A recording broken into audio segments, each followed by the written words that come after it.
पीकू पूछते हैं, कुछ लोगों का कहना है कि लोग परमात्मा के खिलाफ चलने के कारण लोगों के परमात्मा के खिलाफ चलने के कारण धरती पे उनका अभिशाप आया है, कितना सच है? कौन कह रहा है ये? और कौन सा परमात्मा अभिशाप देने के लिए बैठा है? विचित्र होगा ऐसा परमात्मा जो कंप्यूटर वगैरह अपना लेके पूरा डेटा लेके बैठा है कि लोग क्या कर रहे हैं क्या नहीं कर रहे हैं। आज के वक्त में भी लोग अपनी मूर्ताओं से पीछे नहीं हटेंगे। कोई अभिशाप नहीं होता, कोई वरदान नहीं होता। अस्तित्व का एक रहस्यमय कार्य व्यापार है। धर्मों की और कल्ट्स की परेशानियां हैं कि वो क्या करें, उसका जवाब क्या दें, वो कैसे बताएं कि भाई ऐसा क्यों हुआ। परमात्मा का अनुसरण नहीं किया तो परमात्मा का अनुसरण क्या है? कोई किताब का अनुसरण, किसी वक्तव्य का अनुसरण, किसी कमांडमेंट का अनुसरण? कौन सा परमात्मा का जो ढंग है जिसे लोग मानेंगे? तो किसी को नहीं पता। तुम किसी धर्म की किताब उठाओगे तो कहेंगे देखिए देखिए ये लिखा था आचरण, ये कमांडमेंट्स थे, ये बातें कही थी परमात्मा ने, लोगों ने नहीं मानी तो ये अभिशाप आया और लोग संकट में पड़ गए। तमाम धर्म ग्रंथों में इसी तरह की बातें लिखी हैं कि जब लोग परमात्मा की बात नहीं मानते हैं तो वो क्रुद्ध होता है, अभिशाप देता है, प्रलय लाता है। ये सब मनुष्य के मन की परिकल्पनाएं हैं, क्योंकि हमको लगता है अगर कोई हमारी बात नहीं माने तो हम उसको दंड देंगे।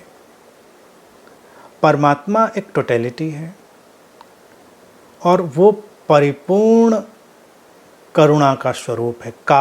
काया में तो ये जगत है, वो unmanifested source of compassion, unmanifested source of lovingness, unmanifested source of consciousness, unmanifested source of peace, उसी को परमात्मा कहते हैं। तो उसमें कोई भी अभिशाप या ऐसे दंड की बात नहीं है। ये समग्रता, ये टोटलिटी उस करुणा से ही बनी हुई है, इसका यकीन करें। और जिसको आज तुम संकट समझ रहे हो, जिसको तुम परेशानी समझ रहे हो, वो भी एक करुणा का ही ढंग है। करुणा के तमाम ढंग होते हैं।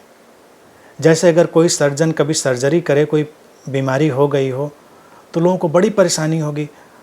अब आप तो कांटे डाल रहे हैं, चीरे डाल रहे हैं, इसीलिए तो एनेस्थीसिया देकर सुला दिया जाता है। अगर पूरी रनिंग कमेंट्री करी जाए तो सोचिए पेशेंट क्या करेगा, कितनी मुश्किल होगी उस सर्जन को वहाँ पर खड़े होकर काम करने में। वो कहेगा नहीं नहीं नहीं ज़्यादा काटा, नहीं नहीं इतना नहीं, अरे इतना काट लिया, बड़ी परेशानी होगी। लेकिन सर्जन को पता है कि हमको कितना काटना है, कहाँ से हमको ठीक करना है, कौन सा ट्यूमर कितना ग्रो कर गया है, उसको कैसे निकालना है। तो कभी कभी ये कॉस्मिक सर्जरी भी होती है। ये अस्तित्व, टोटलिटी, ये परमात्मा सब कुछ को हील करने के लिए कॉस्मिक सर्जरी कर देता है। तो in a way I think we are going through that cosmic surgery. उस कॉस्मिक सर्जरी के थ्रू ही हम लोग जा रहे हैं। लोग सुधर रहे हैं ना, कितना अच्छा हो रहा है। तुम देखो, तुम कहोगे नहीं नहीं लोग मर रहे हैं, ये तो कितनी पीड़ादायक खतरनाक बात है। लोग तो हमेशा मरते हैं, कोई अमर होके तो आया नहीं यहाँ पर। अनेक अनेक बीमारियों से लोग मरते रहे हैं।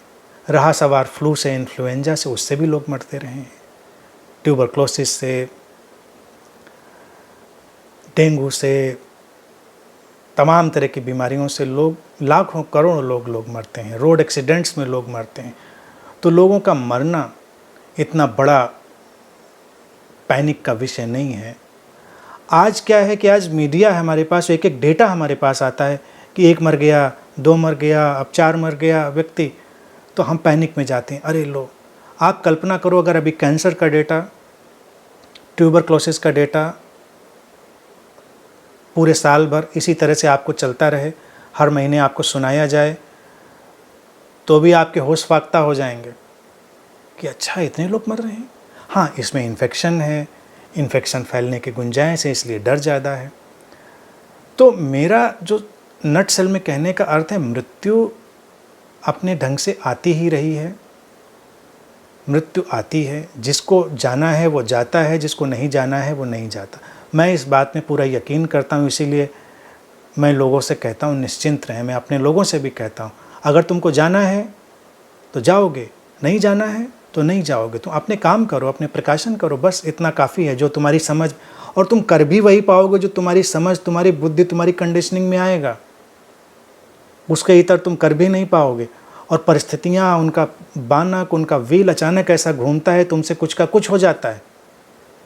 अगर हमारे जाने का कोई बानक बन जाए, अगर आज की कंडीशन में हम इन्फेक्शन की ही बात करें कि मुझे इस वायरस का इन्फेक्शन पकड़ना है, मैंने पूरी एहतियात बरता, मैं घर से बाहर नहीं निकला, मैं बिल्कुल कुछ नहीं मैंने किया, बस एक व्यक्ति या एक सामान जो मुझे बहुत ज़रूरी लग रहा था, मैंने उसको छुआ, उसको लिया और वहीं से इन्फेक्शन पकड़ा। और मेरी वल्नरेबिलिटी थी, मेरा इम्यून सिस्टम उस समय वीक था उस पर्टिकुलर टाइम में, और बस उस एक घटनाक्रम ने फिनिश कर दिया।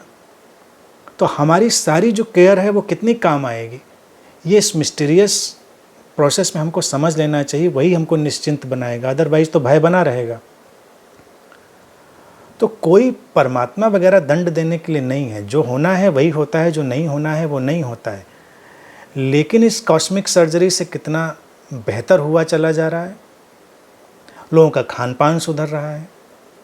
खान पान में देखिए क्या हो गया, गवर्नमेंट्स ने कह दिया कि एसेंशियल फूड मिलेगा, तो आप देखिए आप कितना नॉन एसेंशियल खाए चले जा रहे थे। आप अल्कोहल नहीं मिलेगा, नॉन एसेंशियल चीज़ें, तंबाकू, पान, नॉन एसेंशियल चीज़ें नहीं मिलेंगी, सॉफ्ट ड्रिंक्स, नॉन एसेंशियल चीज़ें नहीं मिलेंगी, और तमाम तरह की जो चीज़ें आप लगातार जंक फूड कंज्यूम कर रहे थे नहीं मिलेगा, नॉन एसेंशियल चीज़ें। अब जो मेंटल जंक फूड है उसको भी हमें हटा देना है, जो मेंटल जंक फूड है नॉन एसेंशियल उसको भी। तो जब मेंटल नॉन एसेंशियल फूड जो है वो भी हटाएंगे तो हम और ज़्यादा हेल्दी हो जाएंगे, वो ज़्यादा बॉडी के लिए, माइंड के लिए, दोनों के लिए ज़रूरी। आज के वक्त में फूड के प्लेन पर भी एसेंशियल एसेंशियल एसेंशियल ये वर्ड ही हावी है। काम कर रहे हैं तो काम करने में भी एसेंशियल काम क्या है उनको देखना है। तो लोग नॉन एसेंशियल से एसेंशियल की तरफ मुड़ रहे हैं। अब इसको समझाने के लिए कोई धर्म ग्रंथ आजकल नहीं है, ये तो हमारी अथॉरिटीज ही समझा रही है, एसेंशियल काम करिए, अपने लव्ड वन से मिलिए, प्रेम से रहिए, शांति से रहिए, सौहार्द से रहिए, थोड़ा करुणा से रहिए, एक दूसरे का ख्याल रखिए, अपना ख्याल रखिए। सीख रहे हैं ये सारी चीज़ें, कितना खूबसूरत है। तो ये एक ऐसा ही फ्लो चल रहा है, इसमें कोई दंड या अभिशाप नहीं है, ये एक बस रिजुविनेटिंग प्रोसेस है आई थिंक, और उसको हम लोगों को कॉन्शियसली, पीसफुल्ली देखना है और उससे गुजरना है।